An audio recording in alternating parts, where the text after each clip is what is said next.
नमस्कार मंडळी, आपल्या सर्वांचं पुन्हा एकदा स्वागत आहे आपल्या चॅनलवर, ज्याचं नाव आहे VRM स्टुडिओ.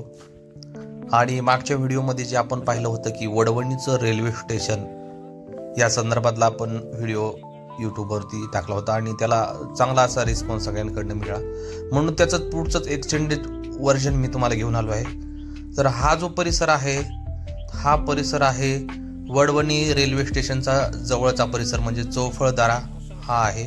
आणि आपण सध्या आलेलो आहोत लोकरे यांचा महादेव, असं एक प्रसिद्ध असं ठिकाण आहे या चौफळदऱ्यामध्ये. आणि त्या ठिकाणी आपण आलेलो आहोत. त्या ठिकाणी छान असं दर्शन केलेलं आहे. आणि इथं या स्थापनेमागचं कारण म्हणजे याच्या पुढेच मैंद्याचा महादेव आहे. तिथपर्यंत त्या लोकरे यांना जाता न आल्यामुळे त्यांनी इथं श्री महादेवांना प्रसन्न करून या ठिकाणी त्यांची स्थापना केली. आणि तुम्ही पाहू शकता अतिशय सुंदर आणि प्रसन्न असं वातावरण या ठिकाणी आहे. आणि हे क्लोज काही व्ह्यूज तुम्हाला दाखवतो ही याच्यासाठी की मी महाराष्ट्रामध्ये बऱ्याच ठिकाणी फिरलो. त्या ठिकाणी लोक म्हणजे आयुर्वेदाचं पर्यटन करण्यासाठी किंवा आयुर्वेदिक वनस्पती शोधण्यासाठी येत असतात.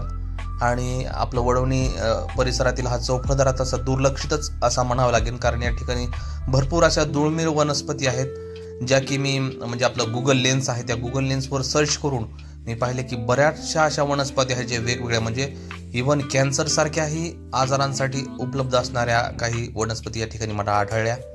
आणि हे बघा, तुम्ही कांतारा चित्रपटामध्ये पाहिलं असेल की त्यांना एक दगड पाण्यामध्ये सापडतो, तशाच पद्धतीचं म्हणजे निसर्ग देवतांना पूजन करण्याची आपली भारतीय संस्कृती आहे. म्हणून वडिलांनी मला सांगितलं की या ठिकाणी हे जे गुराखी किंवा जे शेतकरी असतात ते या ठिकाणाला हे जे आहेत हे पलीकडचं जे आहे त्याला गिरिराज असं म्हणतात, अलीकडचे आहे ते पार्वती आहे, आणि मध्ये असणारी जी मूर्ती आहे म्हणजे नैसर्गिक मूर्ती असणारी ही श्री गणेशाची मूर्ती आहे.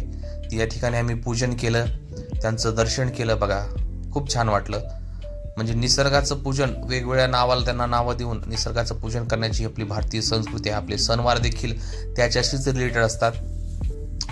आणि महत्त्वाचं सांगायचं म्हणजे आपलं बीड जिल्हा जो सीताफळांसाठी प्रसिद्ध आहे आणि नैसर्गिक वातावरणात म्हणजे फ्रीमध्ये मोफतमध्ये मिळणारी सीताफळं या डोंगरावर मुबलक प्रमाणात उपलब्ध आहेत. ती सीताफळ मी खाल्ली.